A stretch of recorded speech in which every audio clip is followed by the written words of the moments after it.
So আমরা জানতাম যে কোডিং করলে গুগলে যাওয়া যায়, শুধু এটুকুই জানতাম। এবং বাংলাদেশে যারা খুব ভালো প্রবলেম সলভিং করতে পারে তারাই শুধু গুগলে যায়। নট অ্যাবাউট আমার শুধু টেকনিক্যাল স্কিলই আমার খুব মানে সাউন্ড আছে, তাহলে আমি আসলে বাইরে কোনো কোম্পানিতে জব পাবো।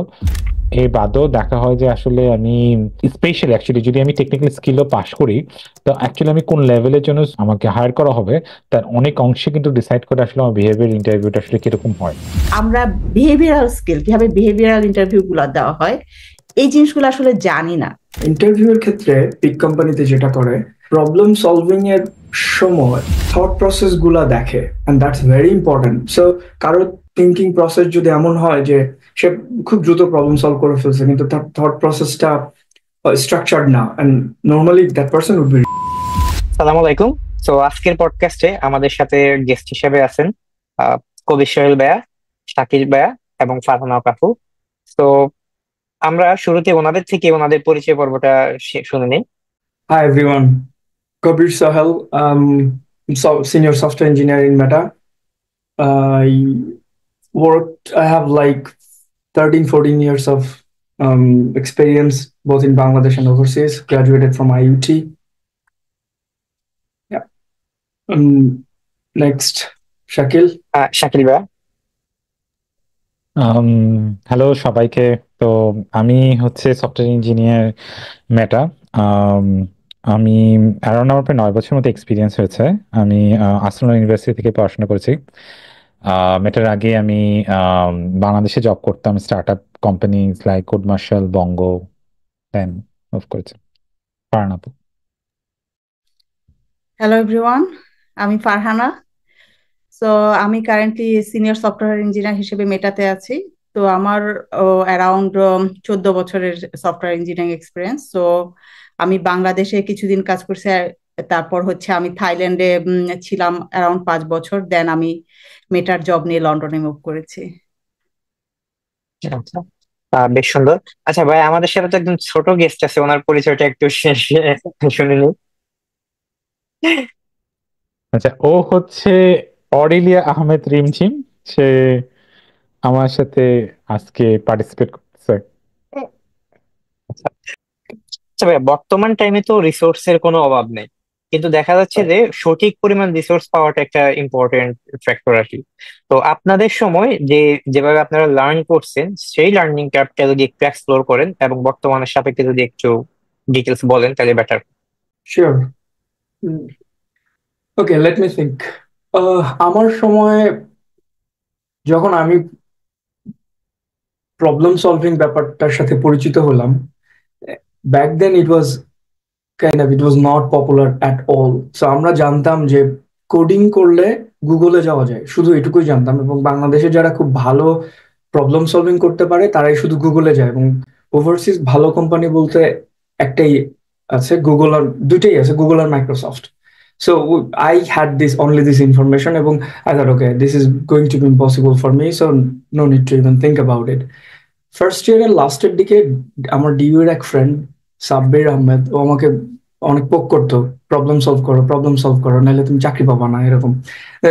That was quite an, I think an turning point for me. So I was like, oh nice. কলেজে থাকতে তো আমি প্রবলেম সলভ করতে, ম্যাথমেটিক্যাল প্রবলেম সলভ করতে ভালো লাগতো, let's try this. Then I started trying a little bit. কয়েকটা problem UVA তে প্রথমে শুরু করছিলাম মনে আছে, and I got all of them wrong answer. As like frustrating moment. And then কিছু সিনিয়র ভাইদের থ্রুতে বিভিন্ন ভাবে somehow I got to know, okay, this is actually very interesting thing. And তৎকালীন জানে আলম জান ভাই ইভিএ তে অনেক সাপোর্ট করতো, তো তার মেন্টরশিপে অনেক অনেক কিছু শিখতে পারছিলাম। তো that was a very interesting phase in my life, I would say. So তখন আমাদের একটা কনসেপ্ট ছিল, শুধু প্রবলেম সলভিং ভালো করে করলেই অনেক কিছু করা যায়। এবং তখন বেশি রিসোর্স বলতে একদম ছিলই না। আমার এখনো মনে আছে যে রুম থেকে পেন ড্রাইভে করে প্রবলেম নিয়ে ল্যাবে গিয়ে সাবমিট করতাম, কারণ ইন্টারনেট ছিল না। It was quite a different time, and not much resources back then. But I would say now, like, there are lots of resources. এখন আগে যেমন চ্যালেঞ্জটা ছিল to identify things, what to do. এখন I would say the challenge would be to identify process, how to learn what, right? There are lots of things to know, but we need to prioritize what are the things we need to know and how to optimize that learning process. আমার কাছে মনে হয় এখন এটা মোর relevant. So আমি আসলে অনেক share করে ফেললাম। এনিওয়ান, শাকিল, ফারহান আপু, আপনারা কিছু শেয়ার করতে চাইলে? হ্যাঁ, আচ্ছা, আমি আমার এক্সপিরিয়েন্সটা শেয়ার করি যে আমি কিভাবে এই করলাম, প্রবলেম সলভিং এ আসলাম। কারণ এটা পুরা ডিফারেন্ট ছিল, যে পুরা ভার্সিটি লাইফে আমি কোনো প্রবলেম সলভিং করি নাই। আমার আর কি লাইফের গোলই ছিল যে ভার্সিটি পাশ করে আইবিএ থেকে এমবিএ করে আমি অন্য সাবজেক্টে চলে যাব, দ্যাট ওয়াজ মাই গোল। তো তারপর যখন আসলে আমি প্রথমে জবে ঢুকলাম, তখন কিন্তু আমি আসলে ফার্স্ট আমি এনজয় করা শুরু করলাম, এবং তখনও কিন্তু আমি প্রবলেম সলভিং এগুলাতে খুব একটা ছিলাম না, টু বি অনেস্ট। কারণ রিয়েল লাইফ জবের জন্য আসলে ওগুলা লাগে না। হ্যাঁ, আমি প্রবলেম সলভিং করছি অনেক পরে এসে, যখন আমি প্রথমে ফেসবুকের ইন্টারভিউ দিব, তখন দেখলাম যে আচ্ছা, এখন এটা ছাড়া আসলে চলে না। কিন্তু তার মানে এই না যে আমি আসলে অ্যালগোরিদম জানতাম না। প্রবলেম সলভিং কাইন্ড অফ একটা স্কিল, অ্যালগোরিদম ডেটা স্ট্রাকচার জানা কিন্তু আরেকটা জিনিস। হ্যাঁ, কিন্তু ফেসবুক বা এইসব জায়গাতে অনবোর্ড হওয়ার জন্য এই প্রবলেম সলভিং এর স্কিলটা লাগে। তো আমি আসলে প্রবলেম সলভিং অনেক পরে শুরু করছি। আমি এই জিনিসটা এই কারণে বললাম যে প্রবলেম সলভিং না করেও আসলে অনবোর্ড হওয়া যায়, বাট প্রবলেম সলভিং স্কিলটা অনেক জায়গাতে অনেক কাজে লাগে। তো এটা হচ্ছে গিয়ে কি একটা আমার learning.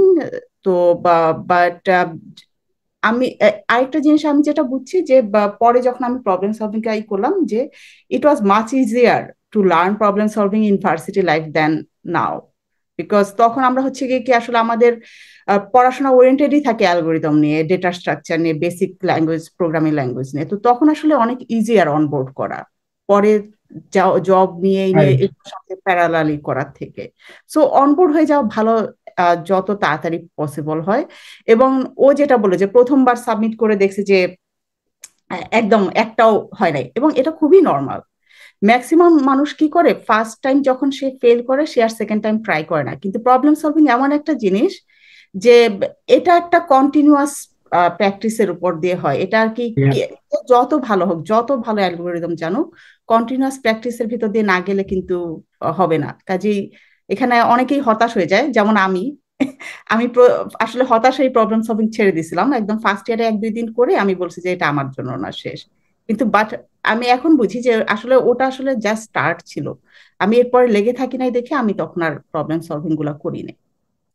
And just to add one thing, I think deep down, even though problem solving বলতে আমরা শুধু যে algorithmic problem solving এটা বুঝছি, ব্যাপারটা আসলে না। প্রবলেম সলভিং ইন জেনারেল আমরা একটা গোল অ্যাচিভ করতে কিভাবে চিন্তা করতেছে, আমাদের থট প্রসেসটা কিভাবে, এটাকে বিভিন্ন টেম্পোরারি মাইলস্টোনে ভাগ করতেছি, সাব প্রবলেমে ভাগ করতেছি। This is always, I would say আপনি deep down always problem solve করছেন, কিন্তু হয়তো কোনো প্ল্যাটফর্মের মধ্যে করেন নাই। And because this is a, I think the most important thing, skill I learn from all these years of problem solving is how to look at different problems, not only the technical problems, and then how to approach them, how to get out of being a stuck situation, right? And I think আপনি always সেটা করছেন, subconsciously হোক or consciously হোক। Anyway, thanks for sharing, Shakil. আম, আমার ক্ষেত্রে যেটা হচ্ছে আসলে আমার ইঞ্জিনিয়ারিং পড়ার খুব ইচ্ছে ছিল, কিন্তু যে কম্পিউটার সায়েন্সে পড়াশোনা করব এই ব্যাপারটা এত ক্লিয়ার ছিলাম না। বা বলতে গেলে আসলে আমি ইলেকট্রিক্যাল ইঞ্জিনিয়ারিং পড়তে চাইতাম। তো বাট সামহাও আমি আসলে যেহেতু কম্পিউটার সায়েন্সের পরবর্তীতে ভর্তি হই, আমাদের ফার্স্ট ইয়ারে একটা মানে ডিপার্টমেন্টের একটা কম্পিউটার মানে কম্পিটিশন হয়, প্রোগ্রামিং কম্পিটিশনে। তো ওইখানে বড় ভাইরা আমাদেরকে মানে পার্টিসিপেট করতে বলেন আর কি, ফার্স্ট মানে মানে 1-1 যারা স্টুডেন্ট ছিল। তো ওইখান থেকেই আর কি আমার প্রথম শুরুটা। দেন অ্যাকচুয়ালি হচ্ছে যে আমি এটার মধ্যে খুব মজা পাই, কারণ এটা অনেক চ্যালেঞ্জিং ছিল। এবং এবং আমি খুব ফরচুনেট ছিলাম যে আমি যখন 1-1 ছিলাম, তখন আমাদের একটা 1-1 টিমকে তারা শাহজালাল ইউনিভার্সিটিতে প্রোগ্রামিং কন্টেস্ট করতে পাঠায়। ওই যে শাহজালাল ইউনিভার্সিটিতে যাই বড় ভাইদের সাথে, তারপর পার্টিসিপেট করি, প্রথম একটা প্রবলেম সলভ করি। এখানে আমরা আমরা আমরা ওখানে প্রায় 103টা টিম ছিল মেবি, আমরা 88 হয়েছিলাম। আমরা একটা প্রবলেম সলভ করছিলাম, মানে অনেক পরে গিয়ে সলভ করছিলাম, প্রায় 3 ঘন্টা লাগায় সলভ করছিলাম। কিন্তু ওই যে একটা মানে ভালো করার মানে ওই যে একটা মজা পাওয়াটা, তো দেন আসলে ওইটা আমি আসলে পরবর্তীতে কন্টিনিউ করি। কারণ পরবর্তীতে মানে পরবর্তীতে বলা যায় যে আমি ভার্সিটির ওই আমাদের আসলে এত মানুষ প্রোগ্রামিং কন্টেস্ট করতো না, এদিক থেকেও আমি কিছুটা মানে ফরচুনেট, আবার মানে ফরচুনেট ছিলাম এই কারণে আমি অনেক অনেক আর্লি আর কি মানে একদম ন্যাশনাল পর্যায়ে কন্টেস্টে যাওয়ার জন্য মানে সিলেক্টেড হইতাম ভার্সিটি থেকে। এবং পরবর্তীতে আস্তে আস্তে বুঝতে পারি কোনটা ভালো করা উচিত, কোনটা করা উচিত। আমি হয়তো ওভারঅল আমি এত সাকসেসফুল হই নাই মানে ভার্সিটিতে লাইফে, বাট মানে লাস্টের দিকে গিয়ে আমি যথেষ্ট মানে ইন্ডিভিজুয়াল লেভেলে যথেষ্ট ইমপ্রুভ হয়েছি। আমি পরবর্তীতে আহ যেটা বলা যায় আসলে, যেমন ভাইয়া যেটা বললেন যে আমাদের তো আসলে বলতে আমরা কোম্পানি বলতে বলতে গুগলই বুঝতাম যেখানে প্রবলেম সলভিং করলে যাওয়া যায়। যেমন আমি ফরচুনেটলি আমার আসলে সবসময় আসলে কনফিডেন্ট খুব কম ছিল, কিন্তু আমি যেমন গুগলে ইন্টারভিউ পাই, যেমন 2014 বা 2015 সালে গুগলের অনেকে আসছিল যারা ইন্টারভিউ নিতে বাংলাদেশে। তখন একটা গুগল কোড জেমের সাথে একটা এপিএসসি নামে একটা কম্পিটিশন হতো। তো এপিএসসি কম্পিটিশনে আমি মোটামুটি ভালো করছিলাম। তো ওইখানে অ্যারাউন্ড প্রায় 40 জনের মতো যারা, আচ্ছা, 40 জনের মতো যারা ইন্টারভিউ মানে কল পাইছিল, এর মধ্যে আমি একজন ছিলাম। তো তারপর সামহাও আর কি আমি এটা কন্টিনিউ করতে পারিনি। পরে আমার কাছে মানে পরবর্তী সময় আমি অনেক কন্টেস্ট করতে পারি, এটা সত্য কথা। মানে আমাকে যারা চিনে অ্যাকচুয়ালি, আমি আমি আমি এক সময় হয়তো বা কোড ফোর্সে বাংলাদেশের মধ্যে সবচেয়ে বেশি কন্টেস্ট করছি। তো মানুষজন এইভাবে চিনে বা এবং ইউভি বা লাইটুজি অনেকে আমি মানে অনেক সলভ করছি। তারপর আমি অনলাইন ফোরামও অ্যাক্টিভ হওয়ার ট্রাই করছি। তো এইভাবে আস্তে আস্তে মানে প্রবলেম সলভিং এর দিকে আসা। বাট ওভারঅল বলতে গেলে আসলে যে খুব একটা সাকসেসফুল না যে আমি কখনোই এসএমআইসিবিসির জন্য কোয়ালিফাই করি নাই, টপ 10ও আসি নাই ইয়াতে রিজনালে। But yeah, doesn't matter actually. But আমি আমি একটা খুব ফরচুনেট রান করছি, অনেক কিছু শিখছি, অনেক মানুষজনের সাথে মানে পরিচয় হয়েছে, কানেকশন হয়েছে, যেটা পরবর্তীতে আমাকে অনেক হেল্প করছে। Thanks sharing. One thing I want to add, এই যে কন্টেস্টেড সাকসেস ব্যাপারটা নিয়ে আমি একটু কথা বলতে চাই। সেটা হলো আমরা মনে করি এসএমআইসিপিসি তে যাওয়াটাই সবচেয়ে বড় success, and that's true. But the thing is, world ফাইনালে যাওয়া ব্যাপারটা, it it comes with lots of structural set up, prerequisite. And আমরা বিভিন্ন ইউনিভার্সিটিতে যারা পড়াশোনা করছি, আমাদের এই সবসময় কিন্তু এই সুযোগটা ছিল না। সব ইউনিভার্সিটিতে everyone is not set for success in terms of world's final. It requires a lots of things, এই জিনিসগুলা, and it requires lots of sacrifice as well. So the structural setup এবং ওই স্যাক্রিফাইস, এই জিনিসটা সবার জন্য মানে এটা আসলে অতটা ইজি জিনিস না। It has to work every level. আর একটা জিনিস হলো, আমরা মনে করি যে কন্টেস্টেড সাকসেস এটা খুব ভালো স্ট্রং অ্যালগোরিদম, প্রবলেম সলভ ছাড়া আসলে উপায় নাই, ওয়ার্ল্ড ফাইনালে না গেলে কিছুই হইলো না লাইফে। ব্যাপারটা এমনও না। তোমার তোমার গোলের উপর ডিপেন্ড করে। বড় জায়গায় জব করার জন্য বা ইন্টারভিউ পাস করার জন্য you don't need to go to world final. You don't need to know like deep, খুবই complex algorithmic problem solving. You don't need to know that. I think the basic thing you need to know is how to solve any problem, how to tackle any problems, how to proceed whenever, like whenever you're stuck. And in real life, as Farhan Apu already বললো, যে real লাইফে আমাদের এত problem solving, এত complex জিনিস কখনো deal করতে হয় না। সো অনেক স্টুডেন্টরা মনে করে, আমি অনেকের কাছে শুনছি যে ভাইয়া আমি তো অত কন্টেস্ট ভালো পারি না, এখন কি হবে, আমি তো ওয়ারিড, আমি তো ডিপ্রেস হয়ে যাচ্ছি যে ওয়ার্ল্ড ফাইনাল কখনো যেতে পারবো না। আর আমি তাদেরকে বলবো যে it's fine, you don't need to go to world final to succeed. It's an amazing thing. আমি কখনো যেতে পারি নাই, would have been nice, but it's not the end of the world. আমি বলবো যে বেসিক লেভেলের প্রবলেম সলভিং করে যাও, আরো স্কিল আছে সেগুলো শার্পেন করে যাও, and then go ahead. Sorry, অনেক কিছু অনেক বলে ফেললাম বেসিক্যালি এই তাহলে topic এ। হচ্ছে, হ্যাঁ, বেসিক্যালি কম্পিটিটিভ প্রোগ্রামিং বা এই যে সেক্টরটা আমি যেটা বুঝলাম আপনাদের ডিসকাশন থেকে, এটা এমন হওয়া উচিত আসলে সেই লার্নিং কতটুকু করতেছে যেটা তাকে হেল্প করবে রিয়েল লাইফে বা পরবর্তী যে কোনো স্টেপে ক্যারিয়ারে, যে আমি কিভাবে আমার লাইফে অ্যাপ্লাই করতে পারি ওই লার্নিং পার্টটুকু। দ্যাটস আমার ইম্পর্টেন্ট, কারণ লার্নিং এর তো কোনো শেষ নাই আসলে, কে কতটুকু লার্নিং করবে। সো আসলে আমরা প্র্যাকটিসের মধ্যে থাকতে হবে, যার ফলে এটা আমার লাইফে কখনো না কখনো কাজে দিচ্ছে। এটা এমন একটা সেক্টর, আই থিঙ্ক এটাই তো আপনাদের সারাংশ, রাইট? Yep. আমি তাহলে একটা জিনিস খুব অ্যাড করতে পারি যে হ্যাঁ হ্যাঁ হ্যাঁ। কন্টেস্ট প্রোগ্রামিং এর ক্ষেত্রে আরেকটা ব্যাপার শেখায় মানে খুব ভালোভাবে মানে আমার কাছে লাগছে, যেটা হচ্ছে যে কিভাবে অ্যাকচুয়ালি হচ্ছে যে টিমে কাজ করা লাগে আর কি। তো এই Right. জিনিসটা কন্টেস্ট প্রোগ্রামিং এ খুব ভালোভাবে শেখা যায়, কারণ যারা খুব ভালো করে এই রিজনাল বা এরকম গ্রুপ কন্টেস্টে, নট নেসেসারি সবাইকে খুব সুপারস্টার কোডার হইতে হবে বা সবাই খুব ভালো, কিন্তু যেসব টিম তারা মানে বেস্ট জানে যে মানে কিভাবে টিম হিসাবে ভালো পারফর্ম করতে হবে আসলে, আহ, তারা দেখা যায় যে শেষ পর্যন্ত অনেক ভালো র্যাঙ্ক করে আর কি। তো এই জিনিসটা মানে স্টুডেন্ট পর্যায়ে কন্টেস্ট প্রোগ্রামিং এ যারা যদি কেউ কেউ যদি মানে অংশগ্রহণ করে তাহলে এটা আসলে শেখা যায়, যেটা হইতে পারে যে আহ, আহ, মানে ডে টু ডে লাইফে এত মানে এতটা মানে সুযোগ থাকে না আসলে, মানে ইউনিভার্সিটিতে অন্য ক্ষেত্রে এত সুযোগ থাকে না। আচ্ছা আচ্ছা আচ্ছা। আমি একটা ভালো অ্যানালজি দিব। Competitive program is like going to gym, do lots of exercise and all this. In real লাইফে তোমার হয়তো জিনিসটা লাগবে না, তোমাকে অনেক অনেক কিছুই লাগবে না, but you need to be fit, right? If you go to gym, you will be fit, but that doesn't mean that you have to like, yeah, do heavy weight exercise and all. But if you do, yeah, that's fantastic. Right right. সবকিছু easy মনে হবে then. Performance develop হবে, right. Yeah. এটা খুবই একটা ভালো point ছিল।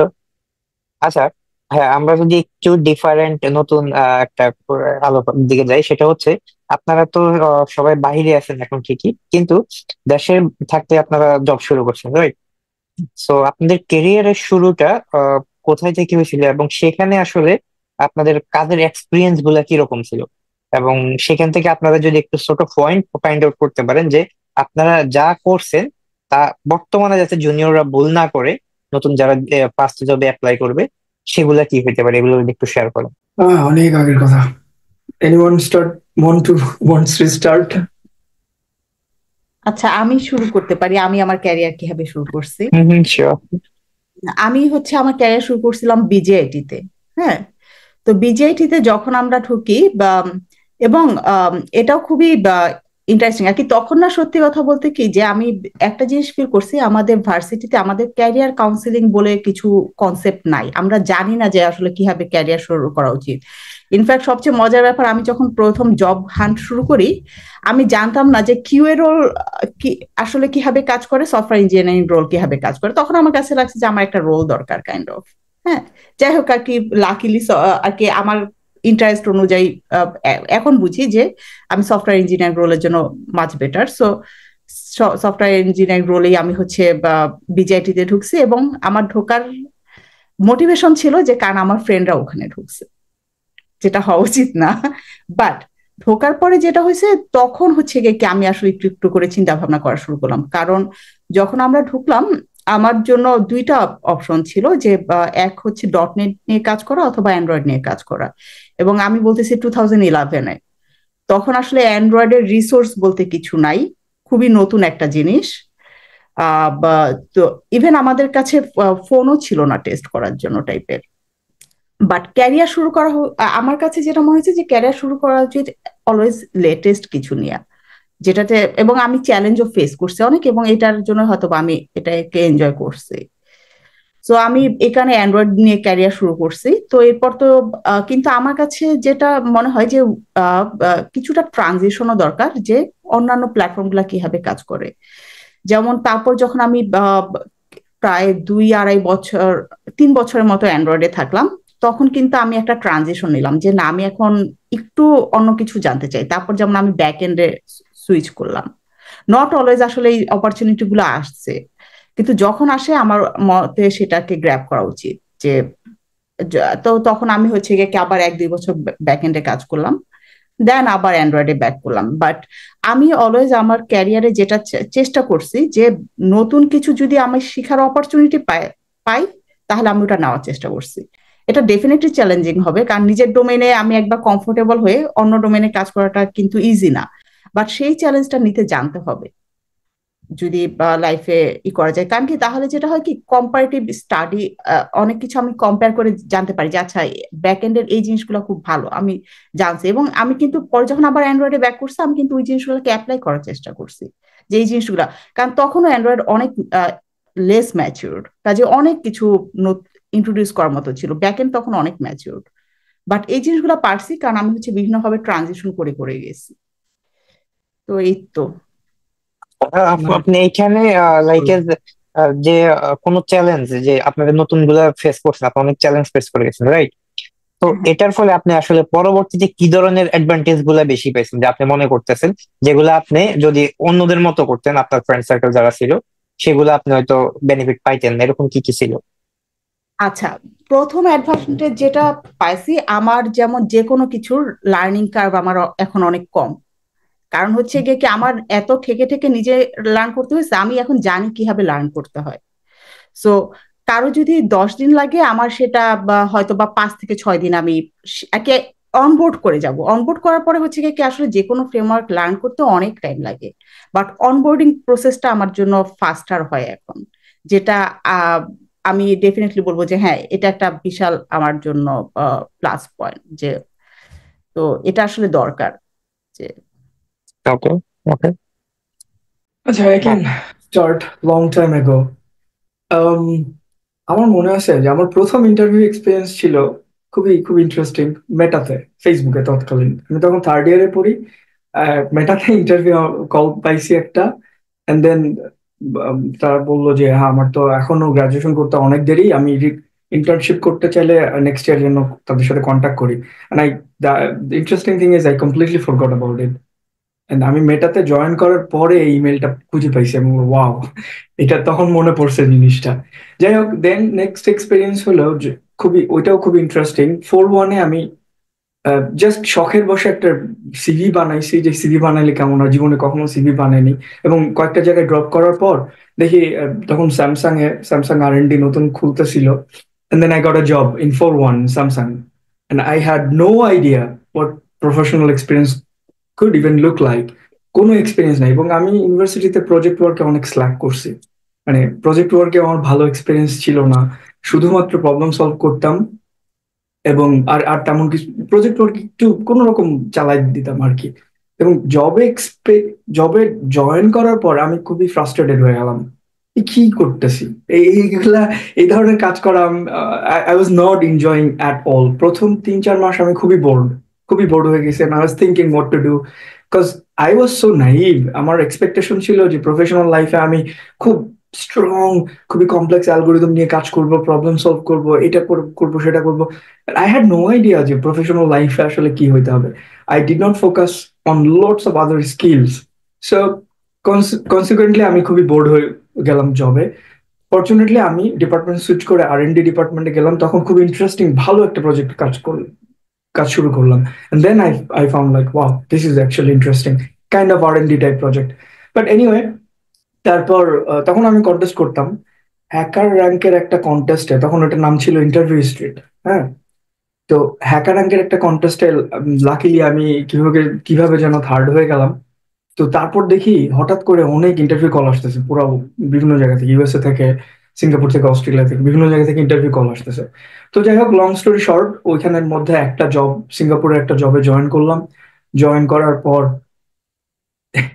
প্রথম দিনে, জবে জয়েন করার পর প্রথম দিনে আমি দেখলাম, দ্বিতীয় দিনে যে আমাকে প্রথম দিন হেল্প করতেছিল, যে সিনিয়র ইঞ্জিনিয়ার, পরদিন দেখি সে নাই, সে ফায়ার। এখন 2-3 দিন পর আমার ইঞ্জিনিয়ারিং হেড অফ ইঞ্জিনিয়ারিং এসে আমাকে বলে, দেখো তুমি তো আসলে লিনাক্স ডেভেলপমেন্ট একদম পারো না, করো নাই, তোমাকে আসলে বিগ বেট হিসেবে আমরা হায়ার করছি, তুমি একটু কুইকলি এটা লার্ন করে ফেলো বিভিন্ন এনভায়রনমেন্টে, যদি না করতে পারো you may have to go back. And I was like what the hell, তো তুমি আমাকে কেন আগে এটা বলো নাই, আমি কেন এত কিছু এত অন্য অপরচুনিটি ছেড়ে আসলাম। তখন আমার কাছে that was the first like moment in my career that I was like, okay, problem solving is not everything, or like competitive problem solving is not everything. Development and professional work is much more than that. And then I kind of prioritized learning other skills and tools and everything. And To be honest, most of the things I learned from failure. So I did not learn proactively, except problem solving, which I started learning, practicing out of fun. But other things, professional skill, I learned from failure. Like, okay, I tried something, it did not work. Then I learned how to optimize it, how to changing it and experimenting and prioritizing it. So I think one of the question is the প্রথম বাংলাদেশের experience আর overseas এক্সপেরিয়েন্সের মধ্যে কন্ট্রাস্টটা কি। Right. বলবো যে বাংলাদেশের আমাদের এই different soft skill গুলা সবকিছু খুব ভালো মতো রিফাইন্ড না হলেও হয়। So if you just do your work, whatever your manager says, this and that, then if you're active, then you would succeed. Maybe, may not be. But দেশের বাইরের যে জিনিসগুলা আদার স্কিল এই জিনিসগুলো অনেক important. Communication skill, I would say communication skill বাংলাদেশের জবগুলোতে important, কিন্তু there is some kind of fine line where I think যে দেশের বাইরের জিনিসগুলা একটু মোর স্ট্রাকচার্ড, একটু structure oriented. When things are structured, it's easy to learn and improve. Things are যদি structured না হয়, then what happens is দেখা যায় যে each company has their own structure. Like there is no definitive structure, so it's hard to say how to succeed. খুব ভালো point ভাই। আচ্ছা হ্যাঁ, আপু কি অ্যাড করবেন কিছু? হ্যাঁ, আমি কিছুটা অ্যাড করতে চাচ্ছি যে বাংলাদেশ থেকে আর কি যে ও কবির সোহেল যেভাবে বললো যে আর কি বাইরে চলে আসাটা, যে সফট স্কিলের ব্যাপার। সফট স্কিল আসলে ইন্টারভিউর জন্য বাংলাদেশ থেকে বাইরে আসার জন্য যখন আমি ফার্স্ট ইন্টারভিউ দেই, আমি কিন্তু স্ট্রাগল করছি সফট স্কিলেই। হ্যাঁ, এবং একটা বড় কারণ ছিল কি, অনেকগুলা কারণ আছে, এর মধ্যে একটা বড় কারণ কিন্তু হচ্ছে কি আমরা বিহেভিয়ারাল স্কিল, কিভাবে বিহেভিয়ারাল ইন্টারভিউ গুলা দেওয়া হয়, এই জিনিসগুলো আসলে জানি না প্রপারলি। তো আমার প্রথম দিকে যেটা হতো যে আমি টেকনিক্যাল রাউন্ডে বা ঠিকই পাস করতেছি, কিন্তু বিহেভিয়ারাল রাউন্ডে গিয়ে আমি ধরা খাচ্ছি, এবং কেন ধরা খাচ্ছি সেটাও আমি বুঝতেছি না। তো পরে যেটা কাজে দিল, আমি ওদেরকে জিজ্ঞেস করলাম যে আমাকে ফিডব্যাক কিছু দেওয়া যায় নাকি। তো ওই ফিডব্যাক গুলো থেকে আমি কি করলাম, লার্ন করা শুরু করলাম। আর আমার জন্য যেটা ছিল যে যেটা আমি বলবো যে আমার ভুল ছিল, যেখানে আমাকে স্ট্রাগল করা লাগছে, আমি হচ্ছে সবকিছু ভাবছি যে না আমি নিজেই করব। হ্যাঁ, এটা না, আসলে উচিত হচ্ছে কি যে আমি কারো কাছে কোনোদিন হেল্পের জন্য যাই নাই, যে নিজে নিজে যেভাবে পারি আমি করব, আমি কারো কাছে হেল্পের জন্য যেতে পারবো না। এটা খুবই আর কি বাজে একটা জিনিস। বা অ্যালুমনাইদের সাথে ওয়েল কানেক্টেড থাকা খুবই ইম্পর্টেন্ট। হ্যাঁ, তাহলে হচ্ছে কি জানা যায় যে আসলে বা বাইরের জবগুলা যেমন আমার জন্য, তাহলে জানাটা কিন্তু অনেক ইজি হতো যে আচ্ছা বিহেভিয়ারালি আমি কেন ধরা খাচ্ছি। এটাও কিন্তু আমি যদি আমার একটা বড় ভাই বড় আপুর সাথে কথা বলতাম যারা অলরেডি বাইরে জব করতেছে, আমার জন্য ইজি হতো। হ্যাঁ, কিন্তু যাই হোক আর কি, বা ওটা একটা আমার মিস্টেক ছিল, এখানে আমাকে একটু বাইরে জব পাওয়ানো একটু স্ট্রাগল করা লাগছে যে কিছুদিন। যে তারপর আমি বুঝছি যে যখন দেখি যে কয়েকটা জব রিজেক্টেড হচ্ছে সেম প্যাটার্নে বিহেভিয়ারাল স্কিলে, তখন আমি বুঝলাম যে সামথিং ইজ রং হেয়ার, তো আমাকে কারেক্ট করতে হবে। তখন আমি ওদের কাছ থেকে ফিডব্যাক নেওয়া শুরু করলাম যে আচ্ছা আমার এখানে ফিডব্যাকটা আমাকে দাও। তো এই ফিডব্যাক গুলো কিন্তু অনেক কাজে লাগছে।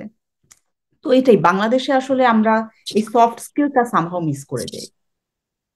আচ্ছা আচ্ছা, হ্যাঁ রাইট, এটা ভালো পয়েন্ট বলছেন। সফট স্কিল গুলো কেউ শিখতে চায় না, সবাই চায় যে হার্ড স্কিলটা শিখে সে জব পাওয়া যাবে, এটাই তার দরকার, আমি কি জন্য এক্সট্রা প্যারা নিব। এবং আচ্ছা আমি এখানে একটা জিনিস অ্যাড করতে চাই কুইকলি, সেটা হলো ইউনিভার্সিটি থেকেই, ইউনিভার্সিটি স্টার্টিং পয়েন্ট থেকে সফট স্কিল গুলা গুরুত্ব দেওয়া উচিত, যেটা আমি কখনোই দেইনি। I did not know, nobody told me to do that. কি কি সফট স্কিল আমাকে নার্চার করতে হবে ফার্স্ট ইয়ার থেকেই আসলে এটা করা উচিত। এবং প্রত্যেকটা স্কিল নিয়ে কিভাবে আমি কোলাবোরেট করব, কিভাবে আমি একটা সিম্পল একটা আইডিয়া আমি কিভাবে আর্টিকুলেট করব, কিভাবে মানুষকে পারসুয়েট করব। হ্যাঁ, বা কিভাবে একটা ইভেন নর্মাল আমার সিস্টেম ডিজাইনকে এই এলিভেটর পিচ বের করব, আমার অডিয়েন্স বেসড ডিফারেন্ট ধরনের আমি একটা ন্যারেটিভ বের করব। এই যে ট্রিক্স গুলা, টেকনিক্স গুলা, এগুলো ইউনিভার্সিটি থেকে প্র্যাকটিস করা উচিত। ইটস নট অ্যাবাউট ইন্টারভিউর আগে আমি প্র্যাকটিস করলাম হয়ে গেল। সো আমার ক্ষেত্রে যেটা হয়েছে, আমি অ্যাজ আই সেড, আমি জবে ঠেকে ঠেকে এগুলা শিখছি অনেক কিছু, যে আমি আমার ইউনিভার্সিটিতে আমার একদমই হয় না সফট স্কিল।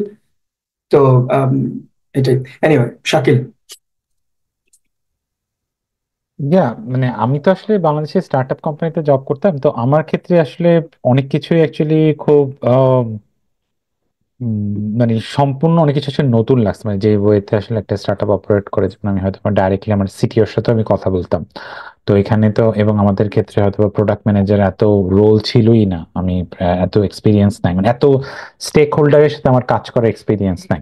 আম, যেখানে মেটার মতো কোম্পানিতে হচ্ছে যে আহ, আমাদের ইউএক্স ডিজাইনার আছে, আমি ইভেন আমার আমার অর্গে লয়ারও আছে। তো তো এটা এটা কমপ্লিটলি মানে খুব মানে ডিফারেন্ট নিউ এক্সপিরিয়েন্স অ্যাকচুয়ালি। এবং আমার ফারহান আপুর সাথেও আমি একমত যে আমি যখন ইন্টারভিউ দেওয়া শুরু করছিলাম তখন আমারও সেম প্রবলেম গুলাই আসলে আমি ফেস করতেছিলাম, যে টেকনিক্যাল ইন্টারভিউ গুলো আমার মানে ভালো হলেও প্রথমে যখন বাইরে যাওয়ার জন্য ট্রাই করছিলাম তখন আমার এই স্পেশালি অ্যাকচুয়ালি হচ্ছে বিহেভিয়ার ইন্টারভিউ গুলো এত ভালো হচ্ছিল না, কমিউনিকেশন এত বেটার ছিল না। তো ওভার দ্য টাইম আস্তে আস্তে যখন আমি ফিডব্যাক পাইছি বা নিজেও রিয়েলাইজ করতে পারছি যেখানে আসলে ভুল হইতেছে, তারপর কিছু মক ইন্টারভিউ দিছি, ওইখান থেকে আমি ফিডব্যাক পাইছি, অ্যান্ড দেন এটা আস্তে আস্তে ইমপ্রুভ হয়েছে এবং শেষ পর্যন্ত আহ, মানে এন্ড অফ দ্য টাইম আসলে ফেসবুকের মতো জায়গাতে আমার আসলে অফার আসে। আচ্ছা ভাই, আমি যদি এখানে একটু এডিশনাল কোশ্চেন অ্যাড করি আপনাদের সাথে। ধরেন আপনারা তো বাংলাদেশি কোম্পানিতে এক্সপিরিয়েন্স গ্যাদার করছেন, পরে ইন্টারন্যাশনাল কোম্পানিতে গেছেন, মানে দেশের বাইরে। সো আপনারা কি মনে হয় যে বাংলাদেশের কোম্পানিতে কোন স্কিল গুলার কারণে আপনাকে কোম্পানিতে ইন্টারভিউতে ডাকছে, আর ইন্টারন্যাশনাল মানে সিবি স্ক্রিনিং এর সময় কিন্তু অনেক বাদ হয়ে যায়, আর ইন্টারন্যাশনাল কোম্পানিতে আপনাদের কোন স্কিল গুলা মানে আপনারা মনে করতেছেন আর কি যে এইটাই হইতে পারে আপনার কারণ, তারা ইন্টারভিউতে কল করছে আর কি আপনাদেরকে? তো দুই ক্ষেত্রে যদি একটু কম্পেয়ার করে শেয়ার করেন। I আম, can go আমি বলতে ahead. পারি আমার বাংলাদেশের ক্ষেত্রে আমি যখন ছিলাম তখন আসলে আমি ইন্টারনাল রেফারেল আমার ছিল, আমি মানে প্রথম জব করি মুক্ত সফটওয়্যার ইয়েতে। তো আমি আমার স্কুল কলেজ একটা বড় ভাই এখানে জব করতেন, ভাই কন্টেস্টও করতেন, আর তাছাড়া আমি কন্টেস্ট প্রোগ্রামিংও ছিলাম, আমি মুক্ত সফটওয়্যার অনেকেই কন্টেস্ট প্রোগ্রামার ওইখানে কানেক্টেড ছিলেন। তো ওই থ্রুতেই আমি আসলে ইন্টারভিউর অপরচুনিটিটা পাই এবং দেন আসলে আমি হয়। এবং আমি ফেসবুকেও যে আমি ইন্টারভিউ দিছিলাম, এটাও আমার ফেসবুকেও একজন রেফারেল করছিলেন ফেসবুকে জব করে আমার, এটাও আসলে কন্টেস্ট প্রোগ্রামিংতে মানে কন্টেস্ট প্রোগ্রামিং এর থ্রুর কারণে আসলে আমার কানেকশনটা ছিল। আচ্ছা আচ্ছা। আমার ক্ষেত্রেও কাইন্ড অফ সেম, যে আমার আসলে অ্যাচিভমেন্ট বলতে অত তেমন কিছু ছিল না, শুধু কন্টেস্ট রিলেটেড ছিল। আমার প্রজেক্ট ওয়ার্ক গুলা অত স্ট্রং ছিল না যে ম্যাসিভ কিছু করে ফেলছি বা বিশাল কোনো হ্যাকাথনে পার্টিসিপেট করে এটা করছি সেটা করছি, এগুলো তেমন ছিলই না। তো ওই কন্টেস্টের অ্যাচিভমেন্ট দিয়েই আসলে আমার বাংলাদেশের জব ইন্টারভিউ গুলাতে ডাকছে, এবং কন্টেস্টের অ্যাচিভমেন্টের থ্রুতেই দেশের বাইরের ওগুলাই শুরুর দিকে যেটা ডাকছে।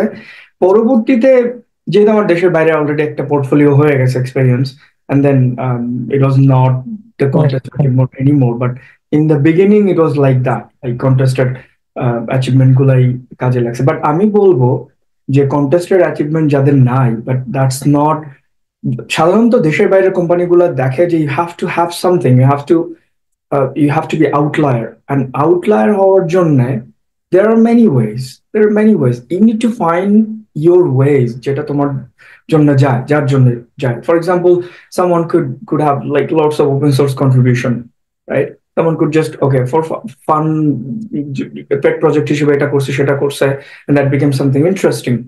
Or someone could be yeah, some kind of, yeah, contributor in some say publicly renowned places. Like there are lots of other things, or project showcasing হইতে পারে, or even kind of hackathon participation হইতে পারে, development competition participation হইতে পারে, anything, even even যেটা আগে আর কখনো বুঝি নাই, যে বিভিন্ন প্রোগ্রাম অর্গানাইজ করে, যেমন আমাদের কন্টেস্ট যারা অর্গানাইজ করতো, তারা যারা প্রবলেম সলভ করতো না কিন্তু কন্টেস্ট অর্গানাইজ করতো, এটা করতো সেটা করতো, this is a skill, this is a very Right. Valuable skill, right? এই ধরনের জিনিসগুলা you have to, someone needs to find their own, like own interest, and do something impactful. Understanding this impact is the first step, right? So আমি বলবো যে এইটা বাংলাদেশের ক্ষেত্রেও কাজে লাগবে, দেশের বাইরের ক্ষেত্রেও কাজে লাগবে। আচ্ছা, রাইট রাইট রাইট। আমার এক্সপিরিয়েন্সটা অ্যাড করতে চাই যে আমার ক্ষেত্রে যেটা হয়েছিল, আমার তো আসলে কোনো পোর্টফোলিও ছিল না যে বা কম্পিটিটিভ প্রোগ্রামিং করছি বা এই টাইপের কিছু করি নাই। তো বাংলাদেশের ক্ষেত্রে হচ্ছে ফার্স্ট ইন্টারভিউটা হচ্ছে হ্যাঁ, রেফারেল থ্রুতে ইন্টারভিউ কল পাইছে, তারপর তো ইন্টারভিউ দিয়ে করলাম। আর এরপরে যেটা হচ্ছে যে আমার যে ডোমেন নলেজটা আছে সেটা আমার কাজে লাগছে। যেমন আমি ওখান থেকে যখন স্যামসাং এ জয়েন করি তখন হচ্ছে কি আসলে আমি অ্যান্ড্রয়েডে কাজ করছি, এটার জন্য আমি কল পাইছি। তারপর ওখান থেকে যখন আমি সেলিসে জয়েন করি, সিমিলার আর কি, যে আমার ডোমেন নলেজটা তখন বেড়ে গেছে। বাট সেলিসে যদিও আমি অন্য রোলে জয়েন করছি, বাট এটা একটা কাজে লাগছে। কিন্তু বাইরের জন্য যখন আমি ট্রাই করা শুরু করলাম তখন কিন্তু আমার জন্য এটা কাইন্ড অফ স্ট্রাগল আমি শুরু করলাম। কারণ হচ্ছে সবচেয়ে বড় সমস্যা হচ্ছে যেহেতু কম্পিটিটিভ প্রোগ্রাম ছাড়া না বাইরের এক্সপোজারটা অনেক কমে যায়। তো কিন্তু এখানে যে এবং যেটা হচ্ছে আমার দেখা যেত 100টা রোলে অ্যাপ্লাই করলে, এবং তখন আসলে আমি জানতামও না যে কিভাবে সিভি ডিফারেন্ট রোলের জন্য আসলে একটু সিভিটাও কেউ মডিফাই করা উচিত বা কভার লেটারটাকে আপডেট করা উচিত। আমি এক জেনেরিক সিভি দিয়া হচ্ছে 100টা ইন্টারভিউর জন্য আমি অ্যাপ্লাই করে দিলাম। কিন্তু কাজেই আমার স্ট্রাগলটা বেশি ছিল। তো দেখা যেত একটা দুইটা পাইতাম, এভাবে করে আসলে পরে আমি যেমন ফার্স্টে আমি যখন আগোটার রোলটা পাই এভাবে করে পাইছি যে খুবই মিনিমাল আমাকে কয়েকটা ইন্টারভিউ কল আসছে, এর মধ্যে থেকে একটা আমি আর কি সামহাউ পিক করতে পারছি। বাট আমি বলবো যেটা যে এখন যেটা হয়েছে যে বাইরে আসলে আমাদের সবারই প্রচুর মানুষজন আছে যারা বাইরে অলরেডি জব করতেছে। তো ট্রাই করা উচিত রেফারেল নেওয়া যে কোনো জন্য। যেমন আমি উবারে চাকরি করবো, আমি খুঁজতে থাকি যে উবারে কে আছে। হ্যাঁ, এটা কিন্তু এমন কিছু না যে, এবং এটা নিয়ে না হেজিটেট করার কিছু নাই যে আমি একটা ভাইয়াকে নক দিব, একটা আপুকে নক দিব, যে এতদিন রং দিই না এখন জাস্ট দরকারের জন্য, কেউ কিছু মনে করে না, সবাই চায় যে একজনকে হেল্প করতে। তো রেফারেল নিয়ে আসতে পারলে সবচেয়ে বেটার হয়, কারণ জব ইন্টারভিউ কল পাওয়াটা কিন্তু একটা ইম্পর্টেন্ট জিনিস। তারপরে তো ডেফিনেটলি আমার স্কিলের উপর বেস করে হবে, কিন্তু ইন্টারভিউ কল পাওয়ার জন্য আর কি ইজ দ্য ফার্স্ট স্টেপ। তো ওটাকে একটু চেঞ্জ করতে হবে, আপডেট করতে হবে, আমাদেরকে আরেকটু বেশি কমিউনিকেটিভ হতে হবে। ওয়ান থিং টু অ্যাড, রেফারেলের ক্ষেত্রে কিন্তু যারা রেফার করে তারা নর্মালি হিউজ বোনাস পায়, so it's a win win situation. So I would highlight as well, রেফারেলের জন্য রিচ আউট করা এটা খুবই ভালো একটা জিনিস। এবং এটা মানে এই না যে ইয়া লাগবে, আমি কেন, কি মনে করবে সে, এই মনে করার কিছু নাই। This is a common practice and this is a really good practice and this is a skill as well. Right, right. আচ্ছা ভাইয়া, এখানে প্রস্তুতির দাফে অনেকে মনে করে, যেমন যারা দেশের বাইরে যখন ইন্টারভিউ দিবে, রাইট, তারা মনে করে যে আমরা লিড করে প্রবলেম সলভ করবো কিছু, দ্যাটস এনাফ ফর মি। আবার অনেকে মনে করে আমি কম্পিটিটিভ প্রোগ্রামার, সো আমার হয়তো কোনো প্রস্তুতি দরকার নাই। তো আসলে বিষয়গুলো কি এমন, মানে একটা লার্জ কোম্পানি বা স্মল কোম্পানি ভিত্তিক তো ডিফারেন্ট থাকে। তো আসলে ফোকাসটা কিভাবে এবং শুরুটা কিভাবে করা উচিত, আর কি কি লাগে, অ্যাকচুয়ালি কি কি লাগে? Interesting question.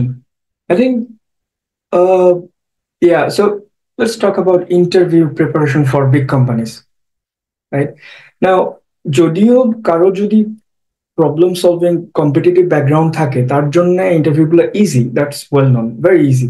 But still that doesn't mean যে ইন্টারভিউররা স্ট্রং কম্পিটিটিভ প্রবলেম সলভারদের ইজিলি অ্যাকসেপ্ট করে নেবে, ব্যাপারটা এরকম না। ইন্টারভিউ এর ক্ষেত্রে বিগ কোম্পানিতে যেটা করে সেটা হলো প্রবলেম সলভিং এর সময় থট প্রসেস গুলা দেখে, and that's very important. So কারো থিঙ্কিং প্রসেস যদি এমন হয় যে সে খুব দ্রুত প্রবলেম সলভ করে ফেলছে কিন্তু তার থট প্রসেসটা স্ট্রাকচার্ড না, and normally that person would be rejected.